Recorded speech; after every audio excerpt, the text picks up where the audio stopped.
Sometimes the greatest act of courage is simply choosing to stop when everyone else walks by. In a world that often feels cold and heartless, one moment of kindness can change everything. Rain fell on the harbour as a young woman knelt crying among the wooden crates. Most people ignored her, but Hakon Bearblood, a giant Viking warrior, couldn't walk past. He knelt down and gently helped her up from the mud. He had no idea this broken slave girl was actually Thyra, daughter of a murdered king. Her enemies had killed her family and made her a slave to hide her true identity.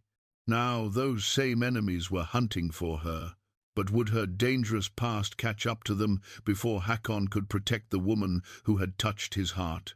Before we jump back in, tell us where you're tuning in from, and if this story touches you, make sure you're subscribed, because tomorrow I've saved something extra special for you. The harbour of Skeldvik stretched like a weathered arm into the grey waters of the fjord, its wooden piers groaning under the weight of returning longships. Salt spray mingled with the scent of pine tar and dried fish, while gulls wheeled overhead, their cries echoing off the steep cliffs that guarded the settlement. This was a place where the sea met the mountains, where Viking ships returned heavy with plunder and lighter in spirit. Hakon Bearblood stood 7 feet tall, his broad shoulders casting shadows even in the dim afternoon light. His beard, streaked with premature grey despite his 35 years, hung to his chest like a curtain of iron. Scars crisscrossed his massive arms, some from battle, others from the dangerous work of shipbuilding in his youth. But it was his eyes that truly marked him as different from other warriors. Where most Vikings carried the cold fire of conquest, Hakon's dark gaze held something deeper, something that spoke of questions asked in the quiet hours before dawn. He had returned 3 days ago from raiding the monasteries of Northumbria, his ship the Storm Wolf, heavy with silver and gold. Yet the weight in his chest had nothing to do with treasure. Each raid left him more hollow than the last. Each monastery burned added another stone to the burden he carried. His men respected him for his strength and feared him for his silence, but none understood the war that raged within their giant leader. The slave markets of Skeldvik operated in a stone courtyard near the harbour, where human flesh was bought and sold like grain or iron. Hakon had walked these stones countless times, usually to purchase strong backs for his farmstead or skilled hands for his workshops. Today, something had called him here again, though he couldn't name what. That's when he saw her. She knelt between 2 wooden crates, marked with runic symbols, her small form nearly invisible in the shadow they cast. Her tunic, once perhaps white or cream, now bore the stains of travel and fear. Dark hair fell in tangled waves around her face, and when she lifted her head, Hakon saw eyes the colour of deep water blue-green, like the fjords in summer, but filled with a pain that spoke of losses too great for such a young soul to bear. Most of the other shoppers stepped around her without a second glance. Slaves who wept were considered weak stock, poor investments that would break under the first harsh winter or demanding master. But something in her posture, the way she held her hands, the set of her shoulders even in defeat, called to something in Hakon's chest that had been sleeping for too long. He approached slowly, his heavy boots silent on the wet stones. When he knelt beside her, she looked up with startled eyes, fear flickering across her features like shadows from a dying fire. This close, he could see that beneath the grime and exhaustion she possessed a beauty that was almost otherworldly. But more than that, there was intelligence in her gaze, a sharpness that had not been dulled by whatever circumstances had brought her here. "What is your name?" Hakon asked, his voice gentler than most had ever heard it. For a moment, she seemed unable to speak. Then, in a voice barely above a whisper, she said, "Thyra, just Thyra." No family name, no indication of origin. In the slave markets, such things were often forgotten or deliberately hidden. Yet something in the way she said it, the slight pause before the word, made Hakon think there was more to the story. "Who owns you?" he asked.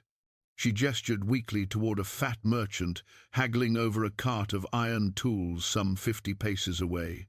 Bjorn the Greedy, they called him, a man who bought slaves cheap in the eastern markets and sold them dear in the west. His reputation for cruelty was matched only by his reputation for profit. Hakon studied Thyra's face again.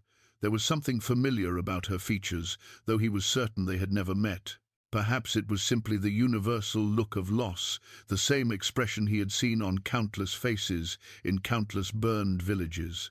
Yet something deeper nagged at him, a memory just beyond reach. "Stay here," he said, placing a massive hand gently on her shoulder. "I will return." The negotiation with Bjorn took longer than Hakon had patience for. The merchant, sensing opportunity in the giant warrior's interest, inflated his price with shameless greed. But Hakon had silver enough from his recent raids, and something about the girl's plight would not let him walk away. When the bargaining finally concluded, he had paid nearly twice what a household slave should cost.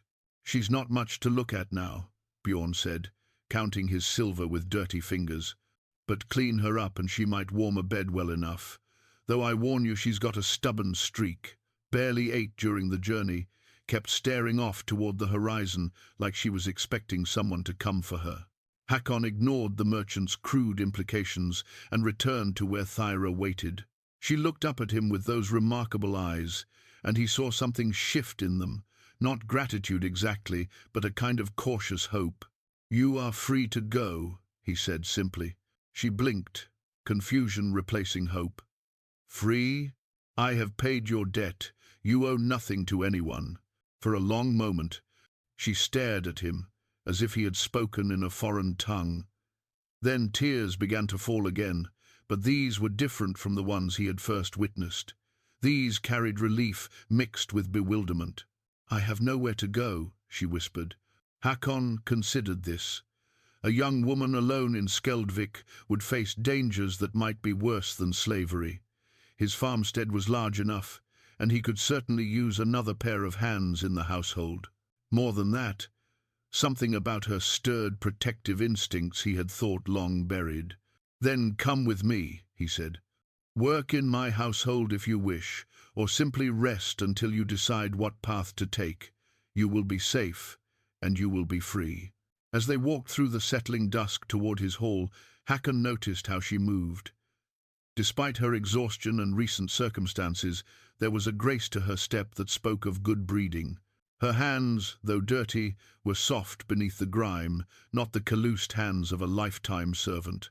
And when she thought he wasn't watching, she carried herself with a pride that seemed at odds with her current station.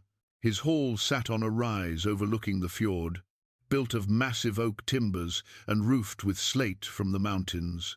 It was not the largest dwelling in Skeldvik, but it was well built and comfortable, with carved dragons' heads guarding the eaves and thick walls that kept out the worst of the northern wind.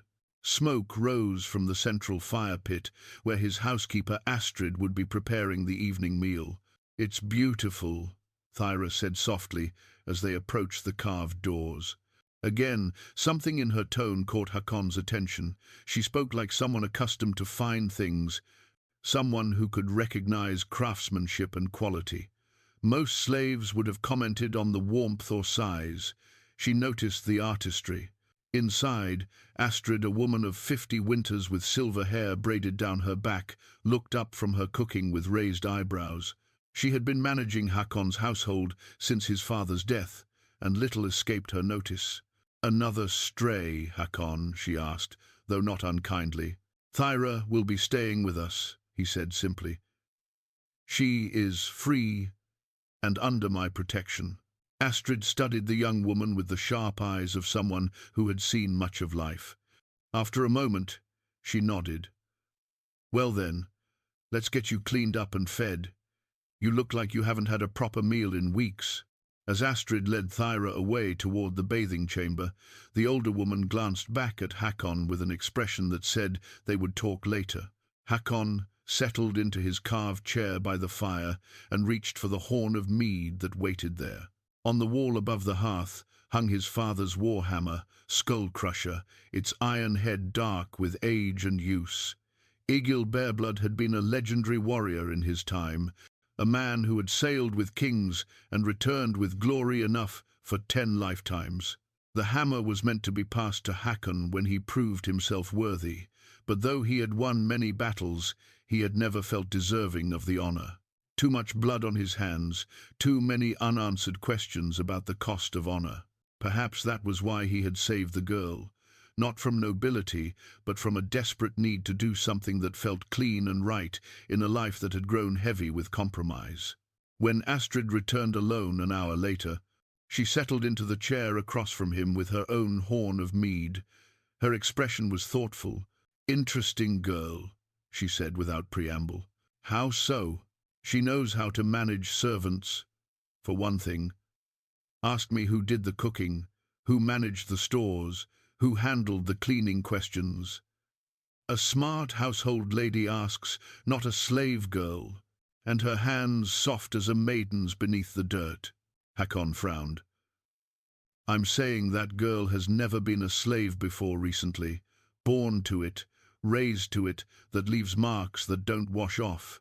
She's quality folk, fallen on hard times." Astrid took a long drink of her mead.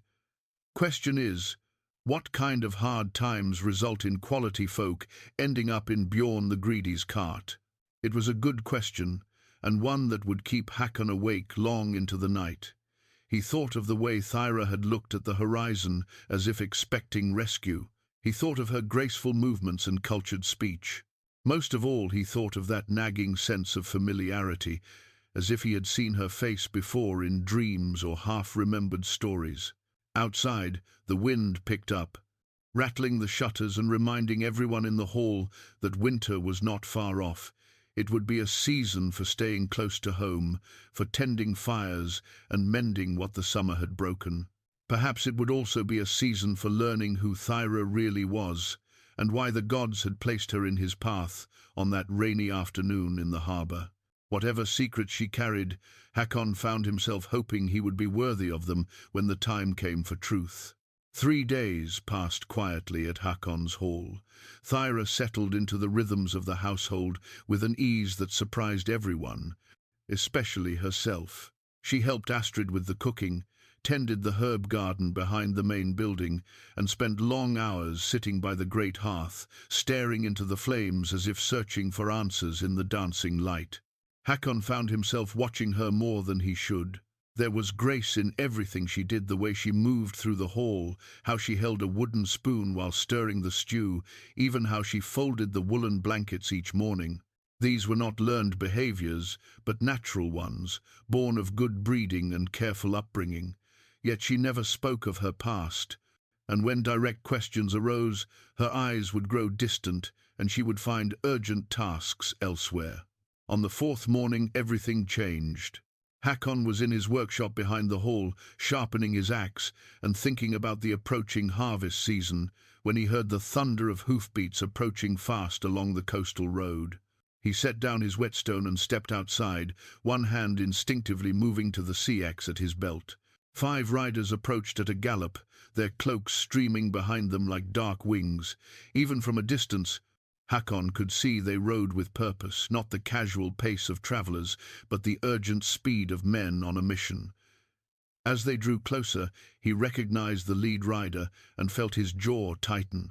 Thorvald the Cruel sat his horse like a man born to command, his scarred face set in its perpetual sneer. He was Jarl of the eastern settlements, a man who had carved his position through blood and betrayal rather than honor and wisdom. His reputation for violence was matched only by his appetite for other men's property, land, silver, and especially beautiful women. The riders thundered into Hakon's courtyard, their horses snorting and stamping. Thorvald dismounted with fluid grace despite his bulk, his pale eyes scanning the buildings with obvious calculation. His 4 companions remained mounted, hands resting casually on sword hilts. "Hakon Bearblood," Thorvald said, his voice carrying the false warmth of a snake preparing to strike. "I had heard you were collecting strays again." "Thorvald." Hakon's response was deliberately neutral. "What brings you so far from your own halls?" "A matter of property," Thorvald replied, pulling off his riding gloves with deliberate slowness. "It seems One of my slaves has gone missing. A young woman, dark hair, green-blue eyes, answers to the name Thyra. Hakon felt his blood turn to ice water. Behind him, he heard the soft sound of the hall door opening, though he did not turn to look. He could feel Thyra's presence like a candle flame in the darkness. "I know of no slave by that name," Hakon said carefully. Thorvald's laugh was like the sound of grinding stone. "Come now, Bearblood. Word travels fast along the fjords. You bought a girl from Bjorn the Greedy 3 days ago, a girl matching that description perfectly." "I freed a girl from slavery," Hakon corrected. "What she was before that purchase is of no concern to me." "Ah, but it is of great concern to me." Thorvald stepped closer, and Hakon caught the sour smell of ale and unwashed wool. "You see, that girl was stolen from my household, taken in a raid on my holdings by some upstart rebels who thought they could challenge my authority. The rebels are dead now, of course, but the girl escaped during the fighting." Every word rang false to Hakon's ears, but he kept his expression neutral.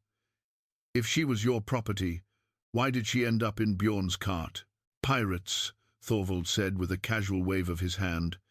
"Found her wandering the coast roads, sold her off without knowing her true value. But I've tracked her here, and now I've come to reclaim what is mine. She is under my protection now." "Your protection?" Thorvald's eyes glittered with something ugly. "How noble! But protection means nothing against legitimate ownership, does it?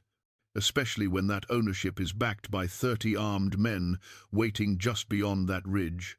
Hakon glanced toward the hills east of his hall and saw the glint of spear points in the afternoon sun.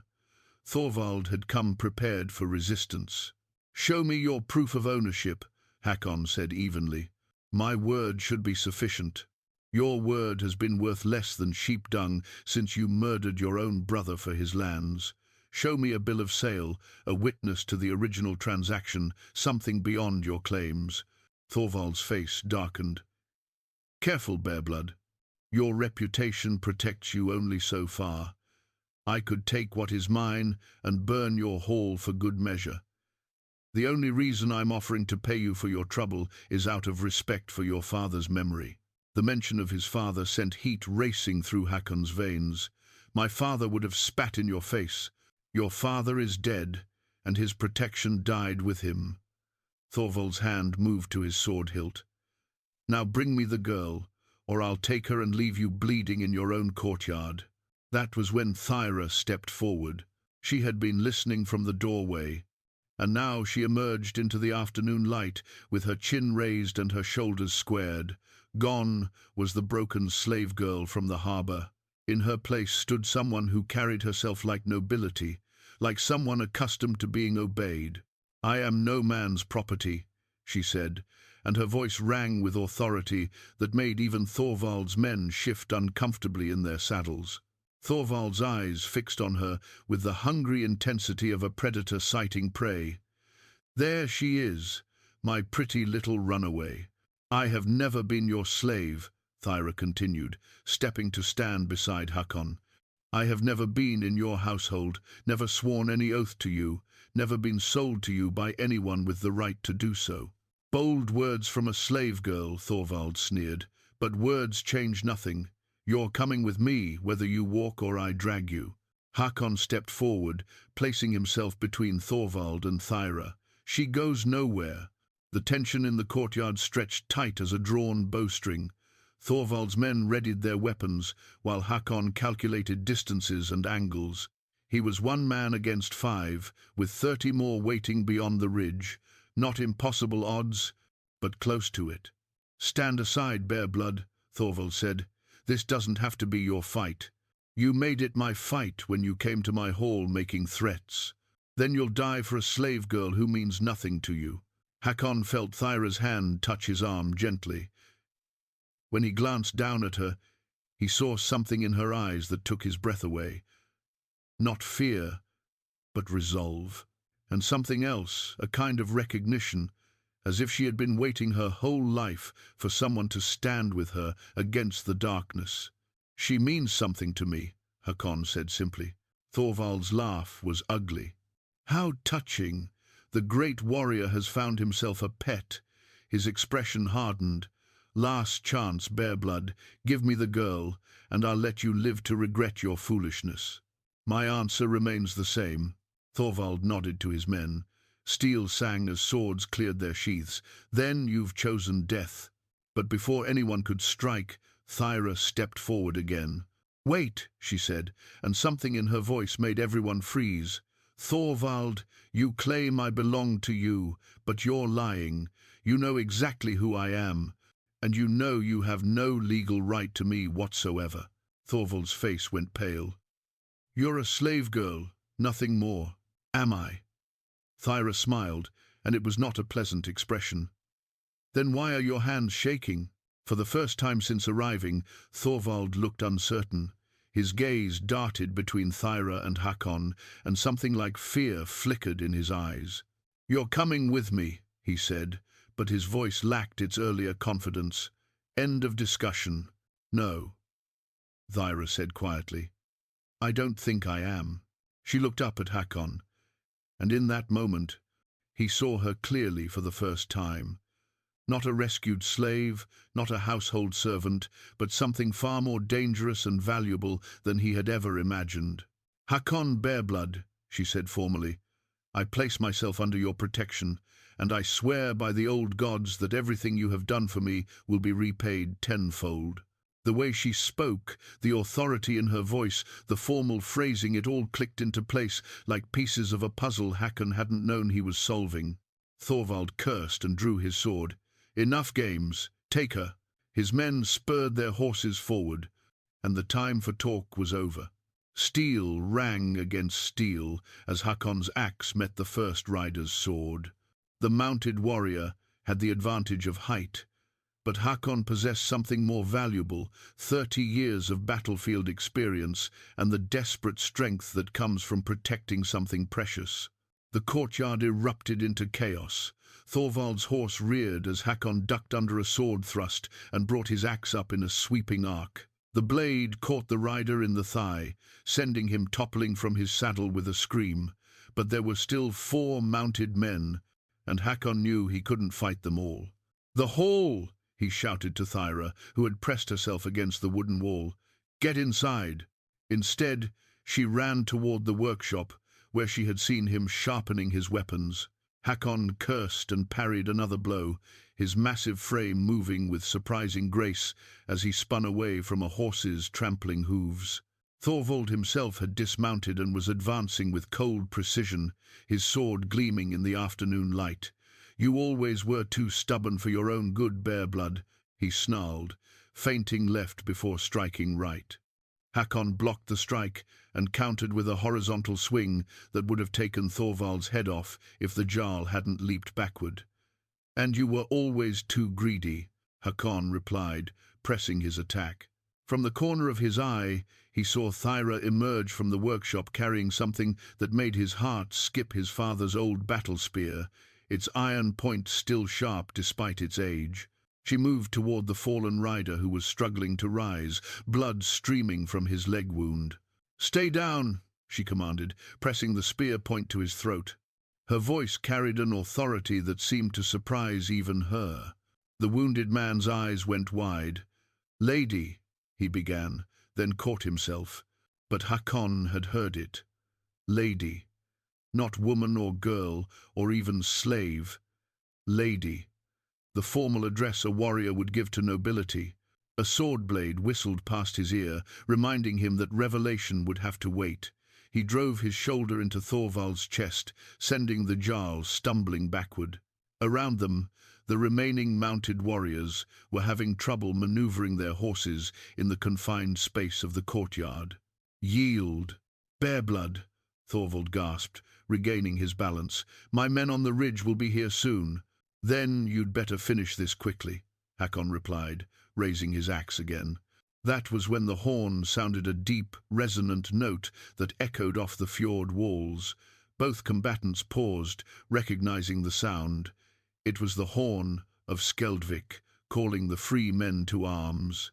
Astrid had slipped away during the fighting and summoned help. Thorvald's face went ashen. He had counted on a quick strike before anyone could interfere, but now he faced the prospect of explaining his actions to the other Jarls of the region. Attacking another man's hall without clear justification was a serious breach of the old laws. "This isn't over," he snarled, motioning to his remaining men. "Mount up." But as they prepared to flee, one of the wounded warriors pointed at Thyra. "Jarl Thorvald, look at her stance. The way she holds that spear. I've seen that before." Thorvald's gaze fixed on Thyra, and his expression shifted from anger to something approaching fear. She stood over the fallen rider like a shield maiden from the old stories, her dark hair flowing in the wind, the spear held with practiced ease.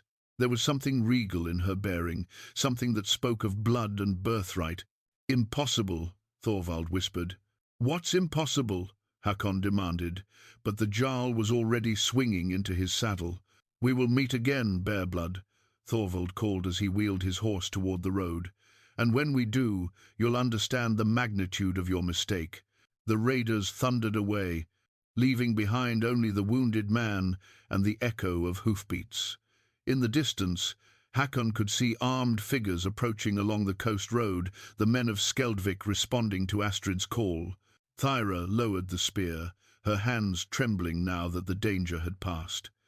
The authority that had filled her during the fight seemed to drain away, leaving her looking young and vulnerable again. "Are you hurt?" Hakon asked, examining her for wounds. She shook her head. "But you are."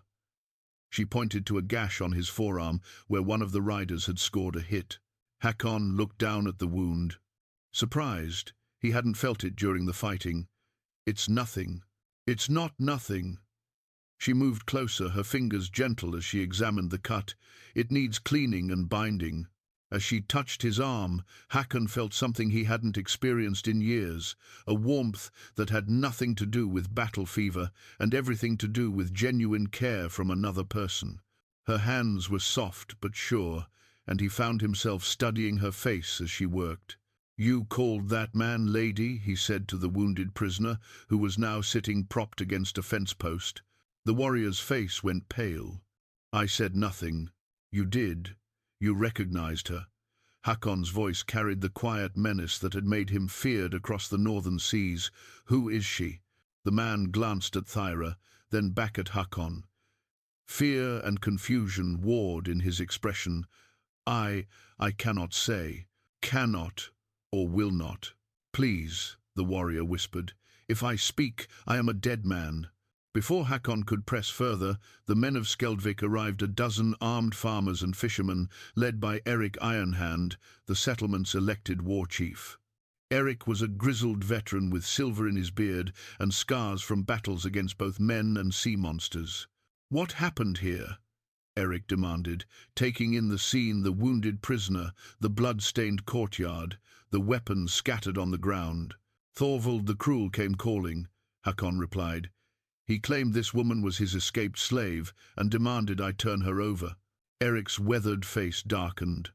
"Thorvald has no authority here. This is neutral ground."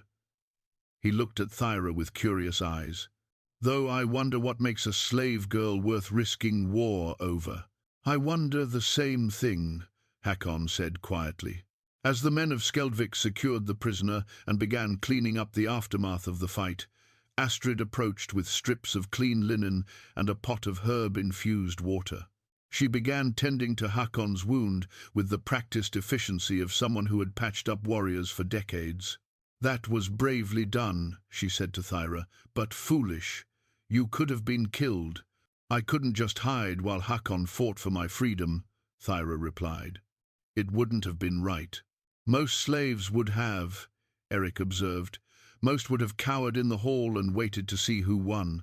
Thyra's chin lifted slightly. "I am not most slaves."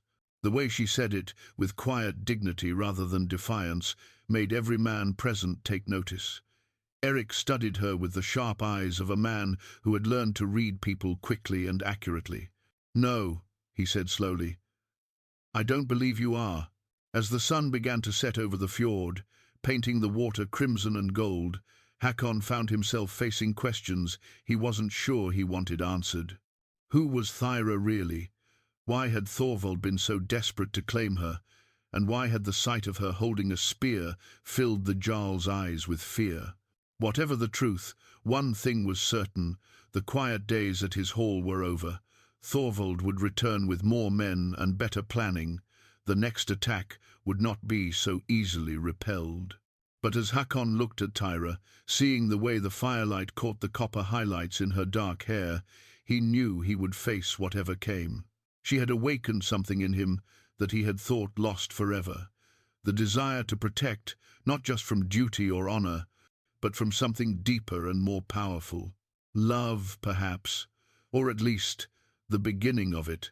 That evening, as the wounded prisoner sat bound in Hakon's storehouse, the great hall buzzed with tension and unanswered questions.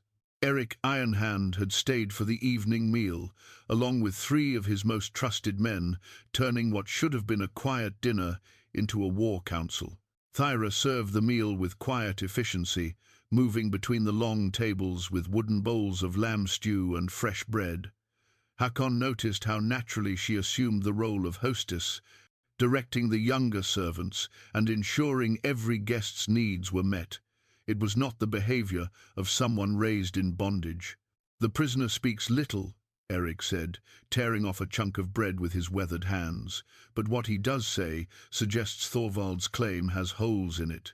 "What kind of holes?" Hakon asked, though he kept his voice low.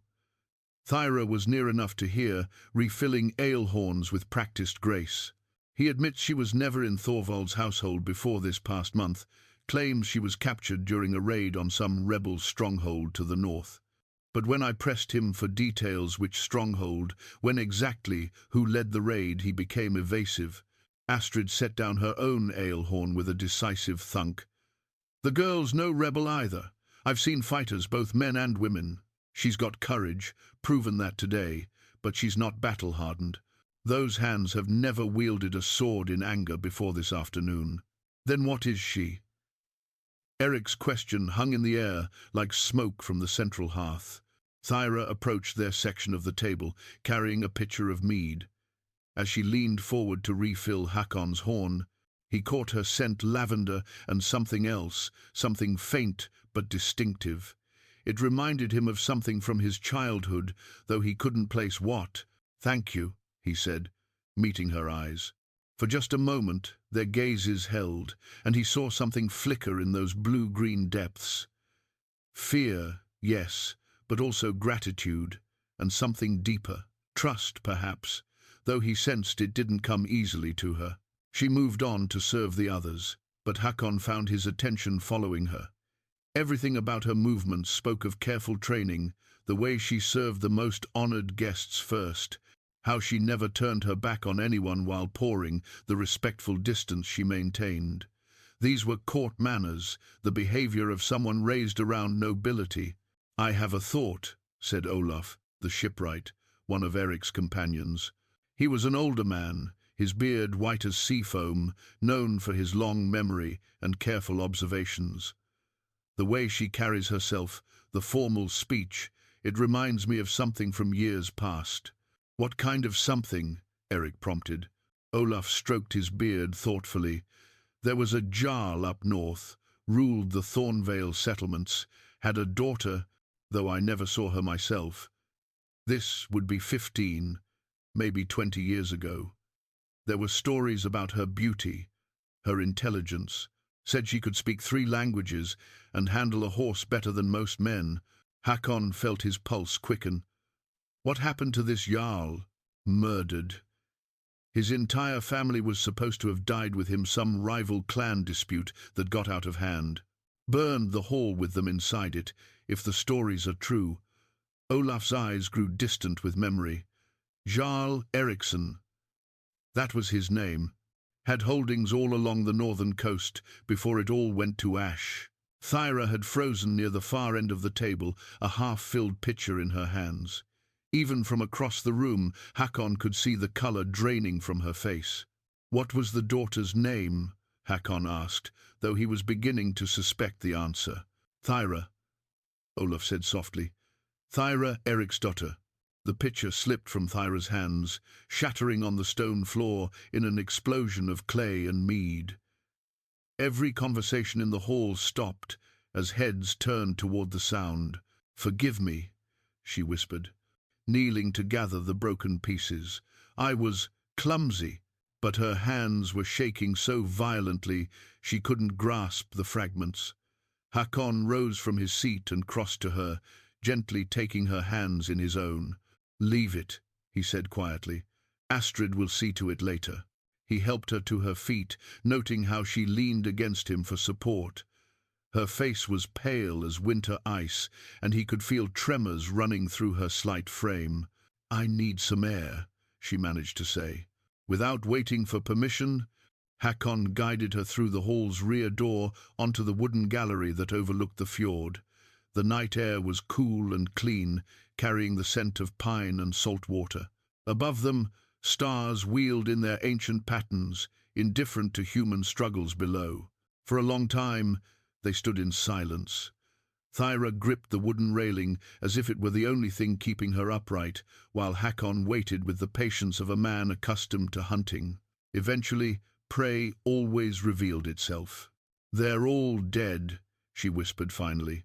"My father, my mother, my younger brother Bjorn, all of them burned alive while I was away visiting my aunt in the eastern settlements." Hakon felt something cold settle in his chest. "You are Thyra Eriksdotter." She nodded, tears streaming down her cheeks. "I was meant to die with them. Would have, if I hadn't been 50 leagues away when Thorvald struck. By the time I returned, there was nothing left but ash and bones." "Thorvald," Hakon said, understanding flooding through him like ice water. "He murdered your family. He wanted our lands, our trade routes, our alliance with the Danish kings. My father refused his offers, both for territory and for my hand in marriage. So Thorvald found another way." Her voice grew bitter. "He spread stories that my father was plotting rebellion, gathering evidence that existed only in his own imagination.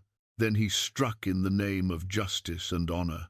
The pieces fell into place with sickening clarity. Thorvald hadn't just wanted to reclaim a runaway slave. He had been hunting the sole surviving member of a family he had destroyed, the one person who could expose his crimes and challenge his stolen authority. "How did you escape?" Hakon asked. "I ran. What else could I do? Thorvald's men were hunting me across 3 provinces. I cut my hair, stained my skin with walnut juice, learned to speak like a common servant. For 2 years I moved from village to village, working as a scullery maid or seamstress, always moving before anyone could ask too many questions. And then pirates captured the merchant ship I was traveling on, sold everyone aboard to slavers in the eastern markets. I thought I was finally safe. Who would look for a dead jarl's daughter in a slave pen?" She laughed bitterly. "But somehow Thorvald's spies found me. They always find me." Hakon moved closer, placing his large hands on her shoulders. "They won't find you here. You don't understand. Thorvald has claimed my father's lands by right of conquest. If I live, if my identity becomes known, his claim becomes worthless. Every alliance he's made, every trade agreement, every marriage contract, all of it depends on the fiction that the Eriksson line is extinct." "Then we make sure that fiction continues," Hakon said firmly. Thyra looked up at him with desperate hope. "You would do that? Even knowing the danger it brings?" "I've faced danger before. Not like this. Thorvald has gold, soldiers, alliances with powerful men. He won't stop until I'm dead." Hakon thought of his father's warhammer hanging above the hearth, of the years he had wondered if he would ever prove worthy to wield it. Perhaps this was his test, not conquest or glory, but protecting something precious from those who would destroy it. "Let him come," Hakon said quietly. "Some things are worth fighting for."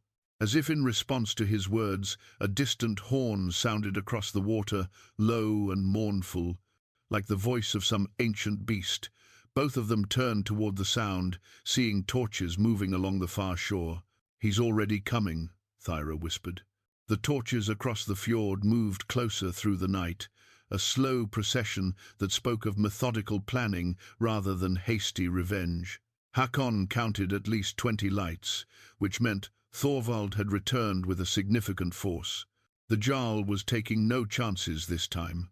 Inside the hall, Eric Ironhand studied the approaching lights with the grim expression of a man who had seen too many wars. "He's not coming to parley," he said flatly. "Those are siege torches. He means to starve us out or burn us down." Hakon nodded, his mind already working through defensive strategies. His hall was well built and positioned, but it wasn't a fortress. Against 20 or more determined warriors, their chances were poor. "We could send to the other settlements for aid," suggested Olaf. "No time," Eric replied. "By morning he'll have us surrounded. Any messenger would be cut down before reaching the next village." Thyra sat near the central fire, her hands clasped tightly in her lap. The revelation of her identity had changed something in the hall's atmosphere. The men now looked at her with a mixture of respect and wariness, understanding that they harbored not just a refugee, but a legitimate threat to one of the most powerful Jarls in the region. "There is another way," she said quietly. All heads turned toward her. In the firelight, she looked very young, but also somehow ageless, carrying the weight of royal blood and terrible loss. "I could go to him," she continued, "surrender myself. He wants me dead if I give myself up. There would be no reason for him to harm any of you." "Absolutely not," Hakon said, his voice carrying a finality that brooked no argument. "It would solve everything," Thyra pressed. "My death would remove the threat to his claims. You could return to your peaceful life." Astrid snorted from her place by the cooking fire. "Child, you understand nothing of men's honor. Hakon has given you his protection. To surrender, you now would mark him as an oath-breaker for the rest of his days." "More than that," Eric added grimly. "Thorvald can't afford to leave witnesses. Too many people now know who you really are. He'll silence everyone in this hall to protect his secret." The truth of this settled over the room like a shroud. They were all marked now, bound together by knowledge that Thorvald could never allow to spread. "Then we fight," Hakon said simply. "Against 20 men?" Olaf shook his head. "We're brave, but we're not fools." "Not here," Hakon replied, moving to the carved chest where he kept his father's most precious possessions. From within, he withdrew a roll of vellum, marked with intricate drawings, maps of the local coastline his father had commissioned from Irish monks decades ago. He spread the charts on the long table, weighing down the corners with drinking horns. "Look here," he said, pointing to a narrow inlet marked in careful detail. "Raven's Cove. It's hidden behind the sea stacks, accessible only at high tide. My father used it during his raiding days to cache supplies and repair ships." Eric studied the map with growing interest. "You're thinking of leading them into a trap." "Exactly.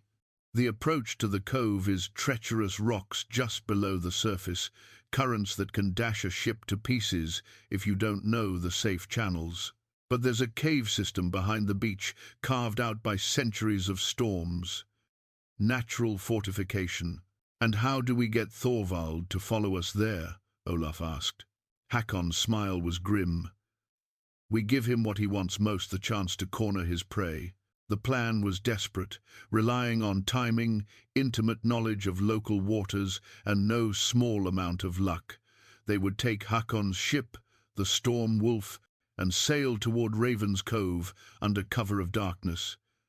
But they would make sure Thorvald's scouts spotted them leaving, ensuring pursuit. "It's madness," Eric muttered, though his weathered face showed grudging admiration. "The kind of madness that might actually work." Preparations began immediately. Weapons were sharpened, armor checked, and supplies gathered for what might be their final voyage.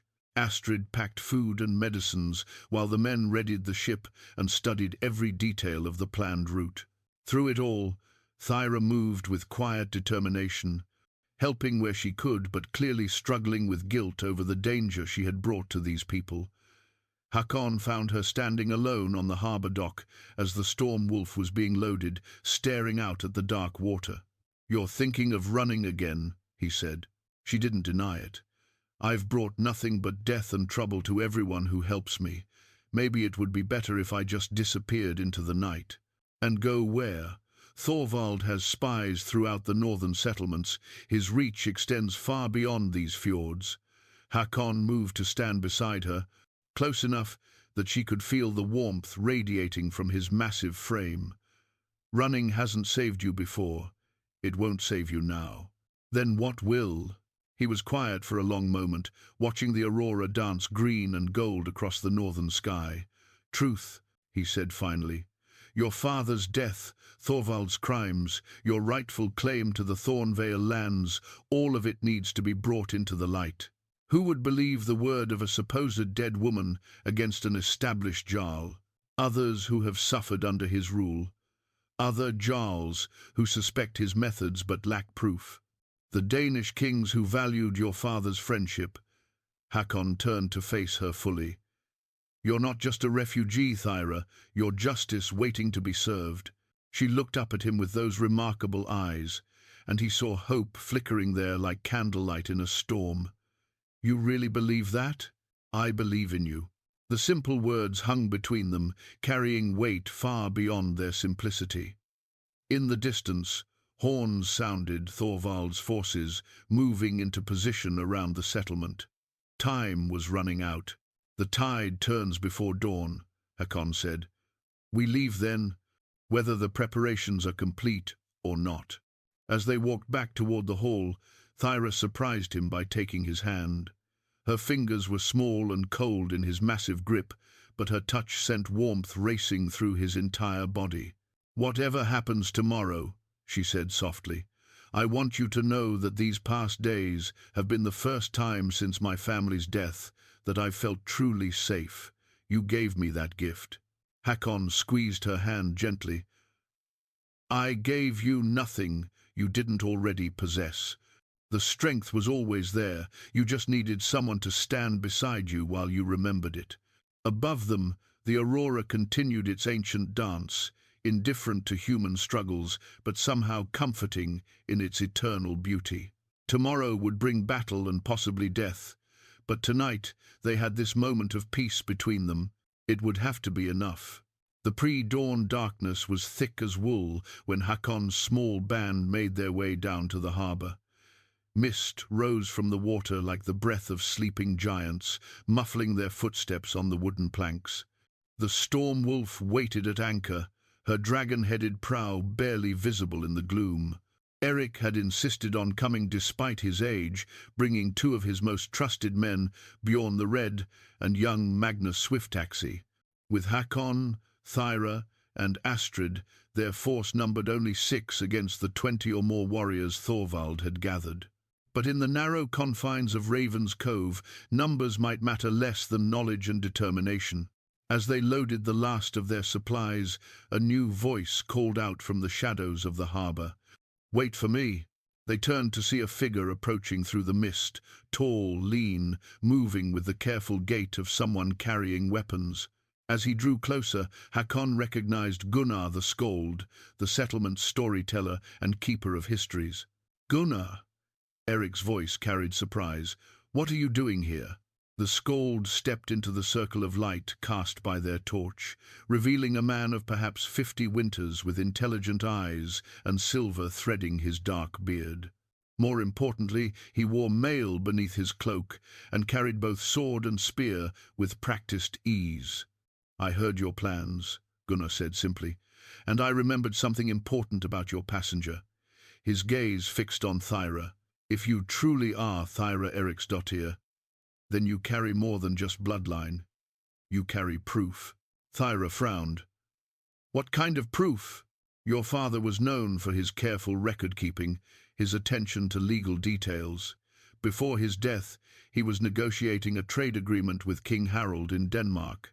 The preliminary documents bore his seal and signature, but more importantly, they were witnessed by 3 Jarls who are still alive." Gunnar's eyes gleamed in the torchlight. If those documents still exist, they would provide undeniable evidence of Thorvald's lies. Hakon felt his pulse quicken. Where would such documents be kept? Your family's private archive was in the eastern tower of your father's hall, Gunnar said to Thyra. Built of stone, designed to survive fire and siege. If anything survived Thorvald's attack, it would be there. Thyra's face went pale. The tower still stands. I saw it when I returned, damaged but not destroyed. But it's in the heart of Thorvald's stolen territory now, guarded by his men. Then we'll have to get them later, Hakon said, though privately he wondered if any of them would survive the coming battle to attempt such a mission. There may be copies, Gunnar continued. Your father was meticulous about such things. He often sent duplicate documents to trusted allies for safekeeping. Like who? Eric asked.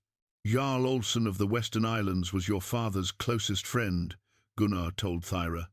If anyone has copies of those agreements, it would be him. This was news worth having, but it would mean nothing if they didn't survive the next few hours. Hakon made the decision to cast off, and the Storm Wolf slipped her moorings like a ghost, departing for the next world. The ship moved silently through the dark waters, her crew working with practiced efficiency despite the tension. Hakon had sailed these waters since boyhood and could navigate them blindfolded, but tonight the familiar channels seemed fraught with new dangers. Thyra sat near the bow, wrapped in a heavy cloak against the morning chill. She had been quiet since boarding, lost in thoughts that Hakon could only imagine. The weight of reclaiming her identity, of potentially exposing Thorvald's crimes, it would be overwhelming for anyone. Tell me about your father, Hakon said, settling beside her as Eric took the tiller. A sad smile crossed her features. He was a good man, strong but fair, quick to laugh and slow to anger. He believed that leadership was a burden, not a privilege, that power existed to serve others, not to elevate oneself. Thorvald believes the opposite. Yes, that's why my father would never agree to any alliance with him. He saw through Thorvald's honeyed words to the corruption beneath. Her hands clenched into fists. My father died because he wouldn't compromise his principles. And now you have the chance to vindicate those principles. She looked at him with eyes that seemed older than her years. If we survive what's coming, if we can find the proof we need, if anyone will listen to the testimony of a woman who's supposed to be dead. She shook her head. So many ifs. Every great undertaking begins with ifs, Gunnar said from where he sat sharpening his sword. The Skald's tales are full of heroes who faced impossible odds. What separates the heroes from the forgotten is the willingness to act despite uncertainty. Behind them, the first grey light of dawn was beginning to creep across the eastern sky. Soon their departure would be discovered, and Thorvald's pursuit would begin. Hakon estimated they had perhaps 2 hours before enemy ships appeared on their wake. The Storm Wolf rounded a rocky headland, and Raven's Cove came into view, a narrow inlet, barely wide enough for a single ship, guarded by towering sea stacks that thrust up from the water like the fingers of buried giants. The entrance was treacherous, hidden rocks lurking just below the surface, but Hakon had memorized every hazard during his youth. There, he said, pointing to a gap between the stones that looked impossibly narrow. We go through there at exactly high tide. The margin for error is less than a ship's length on either side. Eric studied the approach with the experienced eye of a lifelong sailor. And Thorvald's ships will have to follow one at a time, unable to use their numerical advantage. The first ship through will be alone and vulnerable. It was a good plan, as far as desperate plans went, but as they navigated toward the hidden cove, Thyra grabbed Hakon's arm. "Ships," she whispered, pointing back toward the open water. On the horizon, barely visible in the growing light, dark shapes moved against the grey sky. Thorvald had discovered their escape sooner than expected, and his pursuit was already underway. "How many?" Eric asked, grimly. Hakon counted carefully. 4 ships, maybe 60 men total. The odds had just gotten much worse, but there was no turning back now. The storm wolf slipped through the narrow entrance to Raven's Cove just as the sun broke free of the eastern mountains, painting the water gold and red like spilled blood. Behind them, Thorvald's fleet drew steadily closer, driving hard toward what they thought would be their final victory. Instead, they were sailing into the teeth of a trap that would test every man's courage and cunning. Raven's Cove opened before them like a hidden world, its black sand beach enclosed by towering cliffs that seemed to lean inward, as if the very stone was listening to secrets. The storm wolf ground against the beach with a soft scraping sound, and Hakon's small band quickly began unloading their supplies and weapons. "The caves are up there," Hakon said, pointing to dark openings in the cliff face about 30 feet above the high tide line. "We'll have the advantage of height and narrow approaches. They'll have to come at us a few men at a time." As they hauled their gear toward the rocky path that led up to the caves, Gunnar suddenly stopped, his face gone white as sea foam. "Wait," he said, staring at something carved into the stone near the path's beginning. Hakon followed his gaze and saw what had captured the Skald's attention. Runic symbols cut deep into the granite, weathered but still clearly visible. The carving was old, much older than any of them had expected to find in this remote place. "What does it say?" Thyra asked, moving closer to examine the ancient markings. Gunnar's voice was barely a whisper. "Here lies Ericsson's gold, sealed by oath and blood." The silence that followed was deafening, except for the gentle lapping of waves against the shore. Thyra's hand flew to her mouth as the implications struck her. "My grandfather," she breathed. "Ericsson the Bold. He used this place. Your grandfather." Hakon's mind raced through the legends he had heard as a child. "Ericsson the Bold was your grandfather?" Thyra nodded slowly, as if still processing the revelation herself. "My father rarely spoke of him. Said he was a hard man who lived by the old ways, before the coming of the White Christ softened Viking hearts.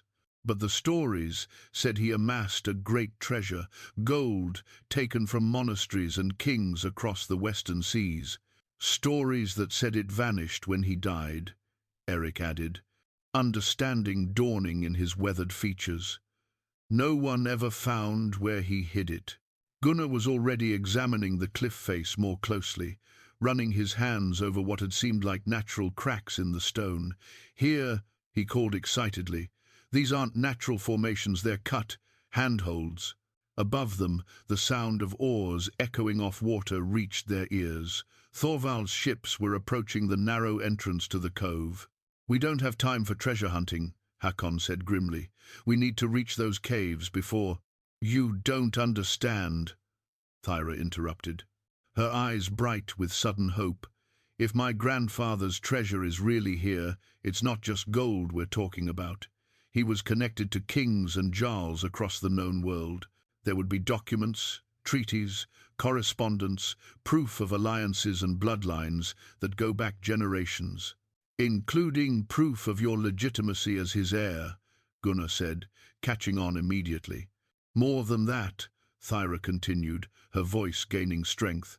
"Ericsson the Bold was acknowledged by the High King of Norway himself. His treasure wouldn't just buy us safety, it would buy us an army." The first of Thorvald's ships appeared at the cove entrance, its crew working frantically to navigate the treacherous rocks. Behind it, 3 more vessels waited their turn to squeeze through the narrow passage. "We split up," Hakon decided quickly. "Eric, take Magnus and Bjorn up to the caves, set up our defenses. Gunnar, you and Astrid help them. Thyra and I will follow this path the runes indicate. Alone, you'll need every sword arm we have." "The treasure won't matter if we're all dead," Hakon replied. "Buy us time. If we can find what's hidden here, it changes everything." As the others began their climb toward the caves, Hakon and Thyra followed the carved handholds up a different section of cliff face. The path was treacherous, cutting back and forth across loose stone and narrow ledges, but the ancient runes guided them upward toward what looked like a natural cave entrance about halfway up the cliff. Behind them, They could hear shouts and the scrape of ships against stone as Thorvald's men began landing on the beach. The first arrows were already flying toward the caves where Eric's group had taken position. "There!" Thyra gasped, pointing to a cleft in the rock face barely wide enough for a man to squeeze through. More runes were carved around its edges, and the stone was worn smooth by countless hands. They slipped through the opening into absolute darkness. Hakon struck flint to steel, igniting a small torch he had brought from the ship.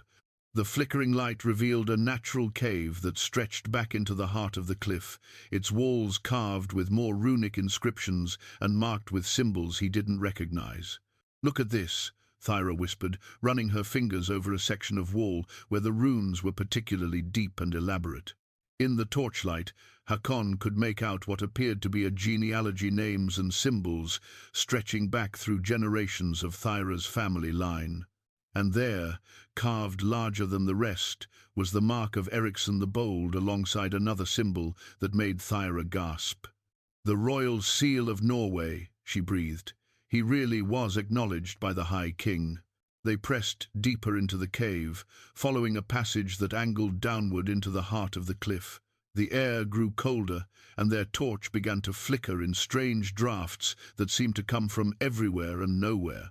Then the passage opened into a chamber that took their breath away. Gold gleamed in the torchlight, not just coins and arm rings, but artifacts of incredible craftsmanship. Silver chalices from Irish monasteries sat beside golden torques that could have adorned the necks of kings. Weapons with jeweled hilts lay beside coffers bound with iron and sealed with wax. But it was what lay beyond the treasure that truly mattered. Against the far wall stood wooden chests sealed with pitch, their contents protected from moisture and time. And scattered across a stone table were rolls of vellum, their seals intact despite the passing years. "Letters," Thyra whispered, approaching the table with reverent care. "Treaties, contracts." She lifted one document, its seal bearing the mark of the Danish royal house. "My grandfather corresponded with every major ruler in the northern lands." Hakon opened one of the sealed chests, revealing more documents wrapped in oiled leather. "Land grants," he said, examining the careful script, "trade agreements, marriage contracts." He looked up at Thyra with growing excitement. "Your family didn't just have claims to the Thornvale settlements, they had treaty rights to territories across 3 kingdoms. Including some that Thorvald has claimed for himself," Thyra said, understanding the full implications. "If we can get these to the right people." A horn blast echoed from outside, followed by the clash of steel on steel. The battle had begun in earnest. "We need to move," Hakon said, but Thyra was already filling a leather satchel with the most important-looking documents. "This one," she said, holding up a scroll sealed with gold thread. "This is a treaty between my grandfather and King Harold, guaranteeing mutual protection for their bloodlines. If this is still valid, it means you have the backing of the Danish crown against any who would harm you," Hakon finished. They grabbed what they could carry and began the treacherous journey back toward the cave entrance. Outside, the sounds of battle were growing louder, punctuated by screams and the crash of weapons. But they were no longer just refugees fleeing a vengeful Jarl. They carried with them the proof that could topple Thorvald's stolen empire and restore justice to the northern lands. The question was whether they would live long enough to use it. The climb back down from Ericsson's treasure cave was treacherous, made worse by the weight of the precious documents and the sounds of fierce fighting echoing from the defensive positions above. Hakon led the way, testing each handhold carefully, while Thyra followed with the leather satchel containing their evidence clutched tightly against her chest. As they reached the main cave system where Eric and the others had fortified themselves, the scene that greeted them was grim. Magnus lay propped against the cave wall, a bloody bandage wrapped around his shoulder, while Bjorn the Red stood at the cave mouth, loosing arrows at targets below. The narrow path leading up to their position was littered with bodies, testament to the fierce resistance they had mounted. "How many?" Hakon asked Eric, who was binding a cut on his sword arm. "We've killed 8, maybe 10, Eric replied grimly. "But they keep coming. Thorvald's brought his best men, and they're not easily discouraged." He gestured toward the cave entrance. "They've tried 3 direct assaults. Each time we drove them back, but we're running low on arrows." Through the cave opening, Hakon could see Thorvald's forces regrouping on the beach below. The Jarl himself stood near his beached longships, his scarred face twisted with rage as he berated his men. Even from this distance, his fury was palpable. "He's desperate," Gunnar observed, joining them with his own collection of bloodied weapons. This attack was supposed to be quick and clean, a simple matter of cornering fugitives. The longer we hold out, the more questions will be asked about why he needs so many men to capture one runaway slave. Thyra moved to the cave entrance, studying the enemy positions below. "He can't afford to let us escape now. Too many people have seen him here, heard his claims. If word spreads that he's hunting Ericsson's daughter, his whole house of lies collapses," Hakon finished, "which means he'll throw everything he has at us, rather than retreat." As if summoned by their words, a new horn blast sounded from the beach. This time, instead of another direct assault, Thorvald's men began a different strategy. Some took positions behind the scattered boulders near the cliff base and began a steady barrage of arrows, while others started climbing the cliff face itself, seeking alternate routes to the cave system. "They're trying to flank us," Eric said, pointing to the tiny figures scaling the rock walls to their left and right. "If they get above us, we'll be trapped," Hakon agreed. "How long before they reach those positions?" Bjorn squinted at the climbers. "Maybe an hour, if they're skilled, less if they're desperate enough to take risks." Hakon's mind raced through their options. They could try to break out now, while most of Thorvald's forces were engaged in the climbing operation, but that would mean fighting their way across open ground against superior numbers, or they could wait and hope that help would somehow arrive, though that seemed increasingly unlikely. "There is another way," Thyra said quietly. Everyone turned to look at her. She was studying the documents they had retrieved from her grandfather's cache, her face pale but determined. "What do you mean?" Hakon asked. She held up one of the vellum scrolls, its seal gleaming in the cave's dim light. "This treaty with King Harold doesn't just guarantee protection for our bloodline, it establishes specific obligations. If I can prove my identity and invoke this agreement, Harold's representatives in this region are bound by oath to provide military assistance." "And where exactly are Harold's representatives?" Eric asked skeptically. "Jarl Olsen of the Western Islands," Gunnar said suddenly, understanding dawning in his eyes. "He's Harold's appointed administrator for this entire coastal region. And, according to the old treaty obligations, he's required to maintain a war fleet within 1 day's sail of any territorial dispute," Thyra finished. "My father drilled these details into me from childhood." Hakon felt a spark of hope. "How far are the Western Islands from here?" 6 hours by fast ship in good weather," Eric replied. "But how do we get word to him?" "Signal fires," Astrid said from where she had been tending Magnus's wounds. "There's a beacon point on the northern headland, part of the old warning system from the Danish wars. If we can light it—" "Olsen will see it and investigate," Thyra said, her voice gaining strength. "Especially if we use the correct sequence.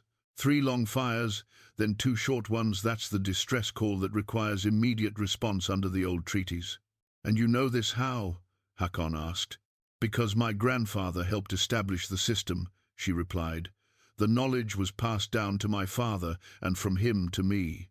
It was a desperate plan, requiring them to split their already small force and somehow reach the beacon point while under siege.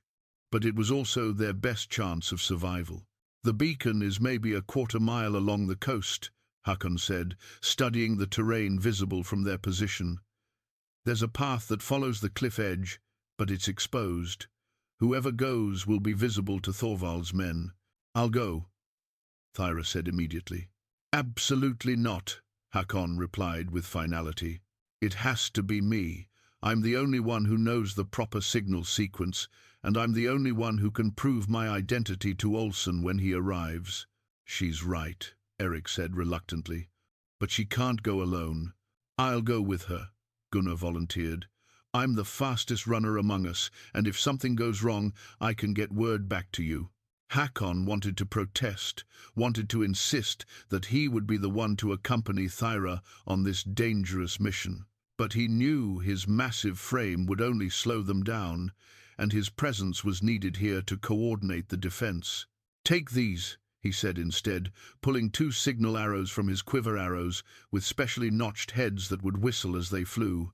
If you run into trouble, loose one toward us. We'll create a distraction.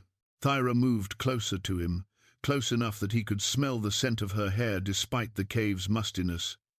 If this works, if Olsen comes, promise me you'll make sure he sees the documents. Promise me you won't let my family's sacrifice be for nothing. Promise me you'll be careful, he replied, reaching up to touch her face gently. I've just found you. I'm not ready to lose you. For a moment, the sounds of battle faded, and it was just the 2 of them in the flickering torchlight. Then Thyra rose on her tiptoes and kissed him a brief, soft touch that somehow contained all the words they hadn't had time to say. I'll be careful, she whispered against his lips. As Thyra and Gunnar prepared to slip out the back entrance of the cave system, another horn blast sounded from below. This time, it was answered by horns from 2 different directions. Thorvald's flanking forces had reached their positions and were preparing for a coordinated assault. Move fast, Hakon told them. We don't have long before they realize some of us are gone. Thyra adjusted the strap of the document satchel and gave him one last look, a look that held both love and determination in equal measure. Then she and Gunnar vanished into the maze of passages that led toward the northern cliff face, leaving Hakon and the others to prepare for what might be their final stand. Outside, Thorvald's voice could be heard shouting orders, his words carrying clearly in the morning air, "No prisoners, kill them all." The time for mercy had passed. This would be a fight to the death, with the fate of kingdoms hanging in the balance. The coordinated attack began at noon, when the sun hung directly overhead and shadows offered little concealment. Thorvald's men came from 3 directions, simultaneously a frontal assault up the main path, climbers descending from above, and a flanking force that had worked its way around the cliff face to attack from the eastern approach. Hakon stood at the main cave entrance with his father's great axe in his hands, its blade gleaming with deadly purpose. The weight of it felt right, as if all his years of doubt about his worthiness had been burned away in the crucible of this desperate fight. Eric crouched beside him with bow ready, while Astrid and Bjorn defended the narrow passages that led to the rear of the cave system. "Here they come," Eric muttered, loosing an arrow that took the lead attacker in the chest. The man tumbled backward down the rocky path, but 3 more immediately took his place, shields raised against the arrows raining down from the cave mouth. These were veteran warriors, not the rabble Thorvald often used for lesser tasks. They advanced with disciplined precision, using their shields to create a protective wall as they climbed. Hakon waited until they were almost at the cave entrance before striking. His axe swept out in a devastating horizontal arc that split the lead warrior's shield and the man behind it. Blood sprayed across the stone as the body fell, but there was no time to savor the victory.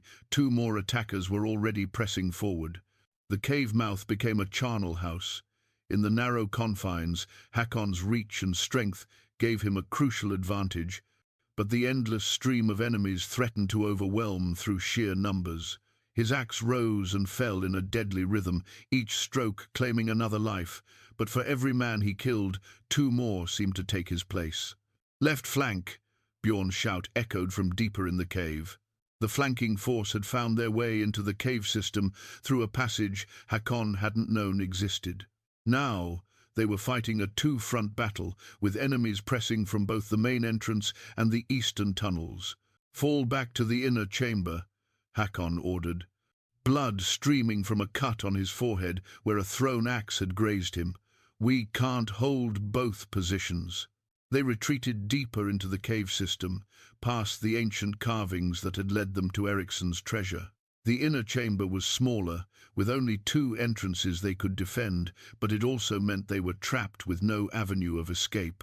As they established their new defensive line, the sounds of battle grew closer from both directions. Thorvald's men were pressing their advantage, sensing victory within their grasp. "How long has it been?" Eric gasped between sword strokes as he parried a thrust from one of the eastern attackers. "Not long enough," Hakon replied grimly. Even if Thyra and Gunnar had reached the beacon immediately, it would take time for the signal fires to be spotted, for Jarl Olsen to mobilize his forces, for ships to cross the waters between the Western Islands and Raven's Cove. Time they didn't have. From the main passage came the sound Hakon had been dreading, Thorvald's own voice, roaring commands as he led the assault personally. The Jarl had grown tired of waiting for his men to finish the job. "Bearblood," Thorvald's voice echoed through the cave. "You've cost me too many good men. End this now, and I'll make your death quick." "Go to hell," Hakon shouted back, punctuating his response by driving his axe through the chest of an attacker who had gotten too close. Thorvald's laugh was ugly. "Brave words from a dead man. But where is your precious slave girl now? My scouts saw 2 figures running toward the northern cliffs. Don't worry, I've sent men to collect her. She'll die here beside you, as she should have died 3 years ago." The words hit Hakon like physical blows. If Thorvald had spotted Thyra and Gunnar, if he had sent men to intercept them— "Focus," Eric hissed, parrying a sword thrust that would have taken Hakon's head. Getting killed won't help her. But the image of Thyra being hunted across the clifftops filled Hakon's mind with red rage. His axe swings became more savage, less controlled, driven by fury rather than skill. 2 more attackers fell before his blade, but in his anger he left himself open to a spear thrust that scored a deep gash along his ribs. The pain brought clarity. He couldn't help Thyra by dying uselessly here. His job was to hold the line, to buy time for whatever slim chance their plan might have of success. He settled back into the disciplined fighting rhythm his father had taught him, each movement economical and deadly. The cave floor grew slippery with blood, and the air thick with the stench of death, but still they held. Then Magnus, wounded though he was, cried out from where he watched the main passage. "Something's happening out there!" Through the cave mouth, they could hear new shouts, different from the battle cries of Thorvald's assault. These voices carried surprise, even alarm. "Ships!" someone screamed from outside. "Ships on the water!" Hakon felt his heart leap. Had Thyra succeeded? Had the signal been seen and answered? But Thorvald's voice cut through the confusion like a blade. "Hold your positions. It's probably more refugees running from my justice. Kill everyone in that cave." The attacks resumed with renewed ferocity, as if Thorvald was desperate to finish the job before whatever was happening outside could interfere. But there was something different now in his men's fighting, a distraction, a sense that their attention was divided between the battle at hand and something else occurring beyond the cave. "There," Eric said, pointing past the attackers toward the cave mouth. "Look at the light." The quality of sunlight streaming into the cave had changed, interrupted by moving shadows that suggested large objects passing between the sun and the cave entrance. Ships as sails, perhaps, or men moving in formation outside. "Hold fast," Hakon called to his small band. "Whatever's happening, we need to stay alive long enough to see it." But even as he spoke, he could see exhaustion taking its toll on his companions. Bjorn's sword arm was slowing. Astrid had taken a cut across her forehead that left blood streaming into her eyes, and Eric was breathing hard from his exertions. They had fought magnificently, but they were reaching the end of their strength. The next few minutes would determine whether they lived to see justice done or died here in the darkness, their mission incomplete and their sacrifices meaningless. The sound that changed everything was the deep, resonant blast of a war horn, unlike any they had heard that day. It carried across the water with the authority of kings, long and mournful and unmistakably Danish. Thorvald's men faltered in their assault, uncertainty flickering across their faces as they recognized what that horn represented. Jarl Olsen, Eric breathed, hope lighting his weathered features. Through the chaos of battle, they could hear new voices shouting commands in the formal cadences of royal troops. The shadows moving past the cave entrance were no longer just the silhouettes of Thorvald's ships. Larger vessels had joined them, flying banners that snapped proudly in the sea wind. But Thorvald was too committed to retreat now. His voice rose above the confusion, desperate and commanding. "Press the attack! Kill them all before anyone can interfere!" The assault resumed with savage intensity, as if Thorvald's men understood that this was their last chance to complete their bloody work. A giant of a warrior with braided beard and scarred arms pushed through the cave entrance, his massive sword sweeping in deadly arcs that forced Hakon to give ground.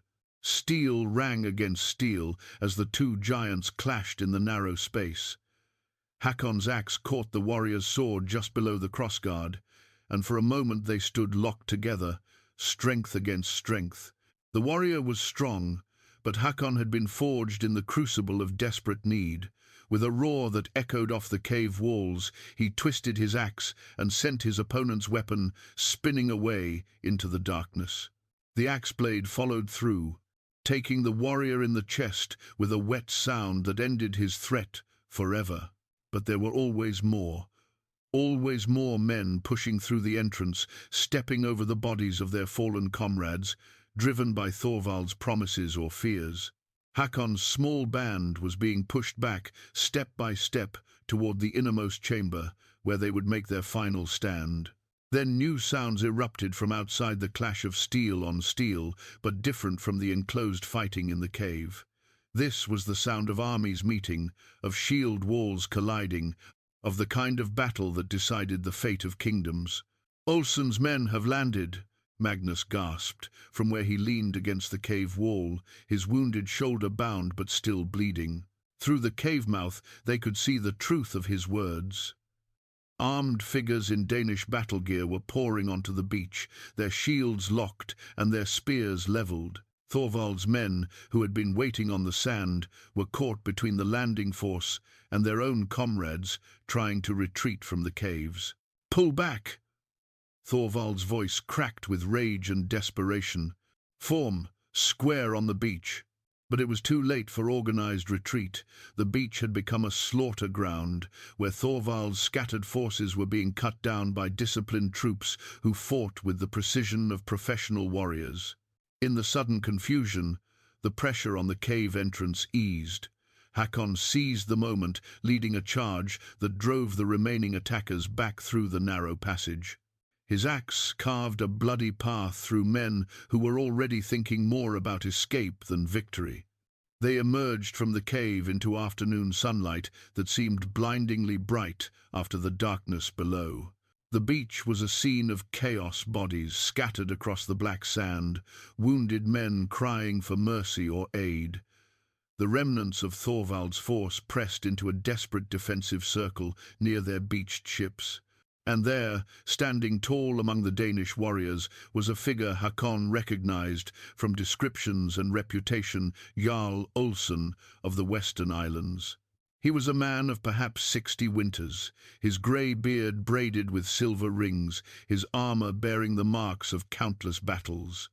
More importantly, he carried himself with the quiet authority of someone accustomed to speaking for kings. "Where is she?" Olsen called across the battlefield, his voice carrying easily over the sounds of dying combat.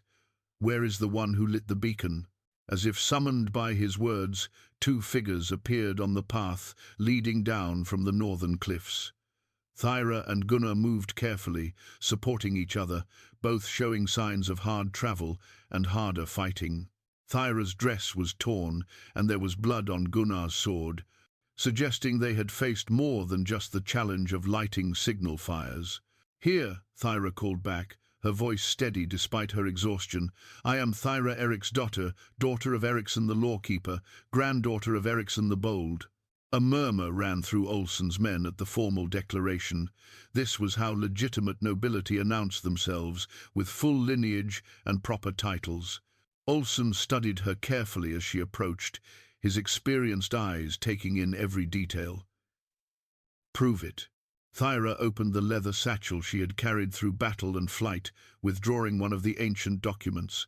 Even from a distance, Hakon could see the golden seal that marked it as a royal treaty.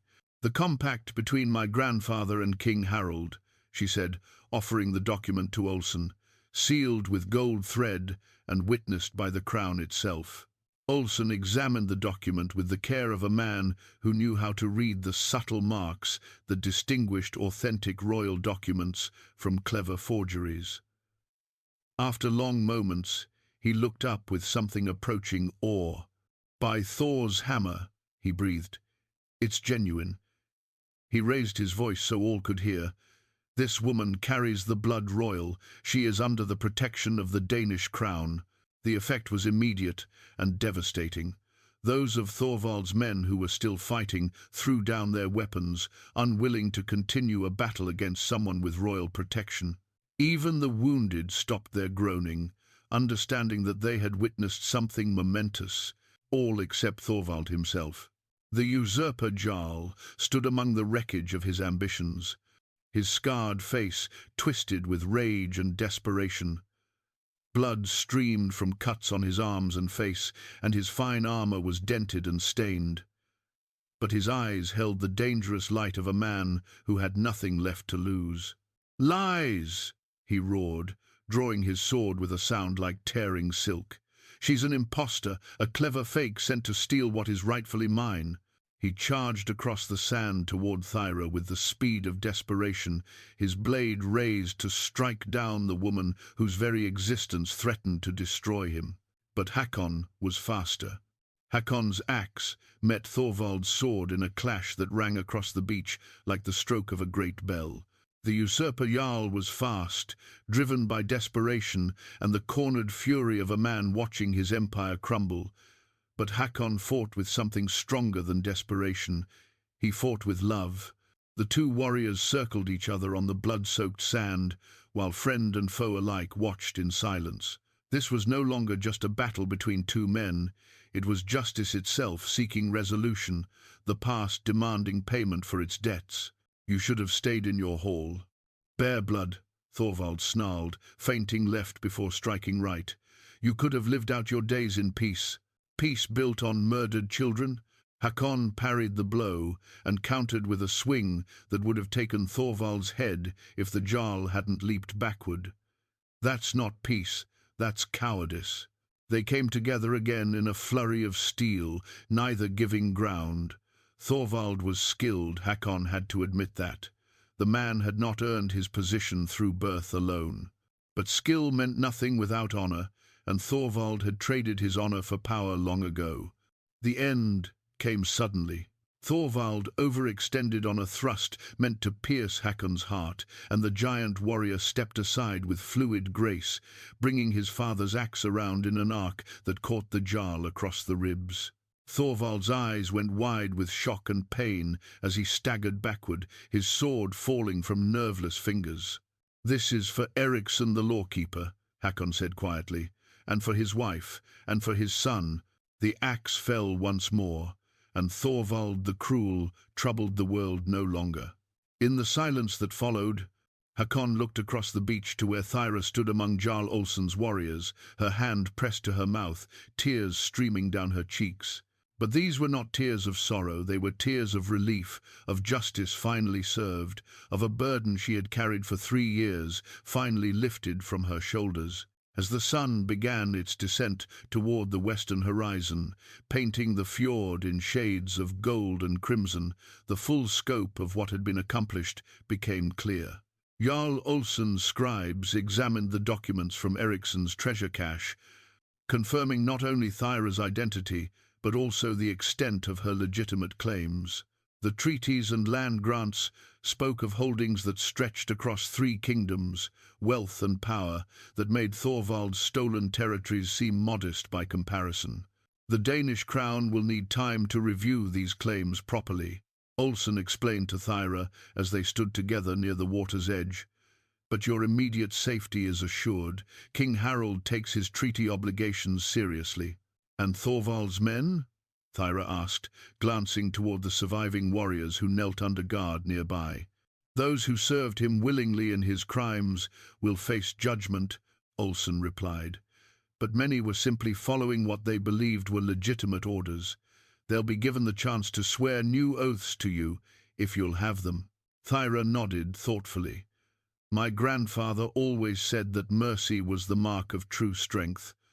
I won't begin my restoration with unnecessary bloodshed.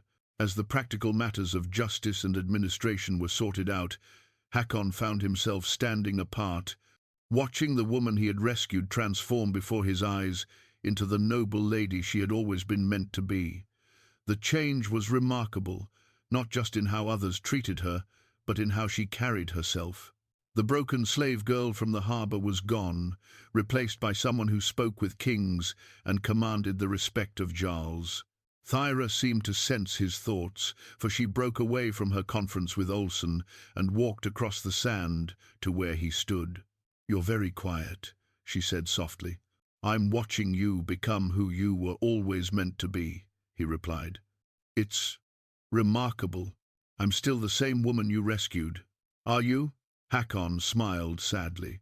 You're Thyra Eriksdotter, heir to vast holdings protected by the Danish crown, destined to marry some prince or jarl who can strengthen your political position. I'm just Hakon Bearblood, a farmer and sometimes raider with a haul by the fjord. Thyra's eyes flashed with something between anger and amusement. Is that really what you think? That royal blood makes me different? That titles and treaties change who I choose to love? Before he could answer, she stepped closer and placed her hands on his massive chest. You gave me my life back, Hakon. Not just by buying my freedom, but by believing in me, by standing with me, by helping me remember who I was. Do you think I would throw that away for political convenience? The king's advisors will expect. The king's advisors can expect whatever they like, Thyra said firmly, but my heart was given freely, and it stays where I placed it.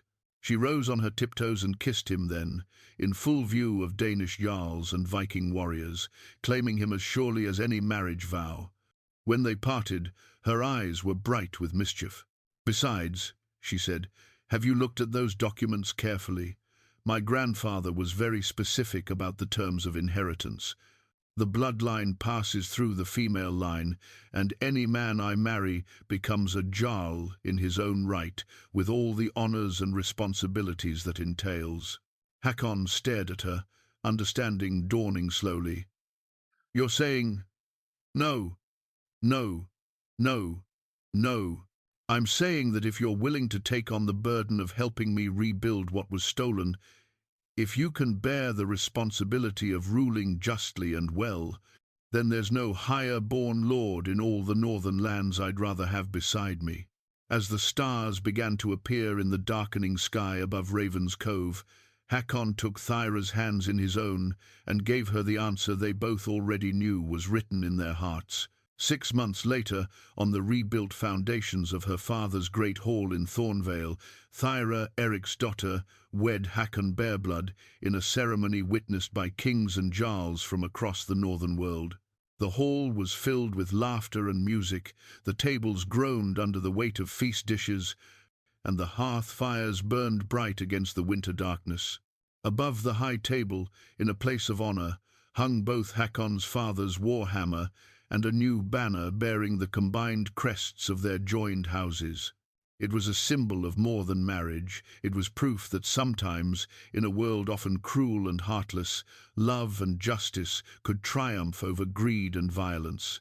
And in the years that followed, when skalds sang of the giant Viking who saved a crying slave maiden at harbour, they always ended the tale the same way, with a reminder that the greatest treasures are not gold or silver, but the courage to do what is right and the wisdom to recognize that true nobility comes not from birth, but from the choices we make when faced with darkness.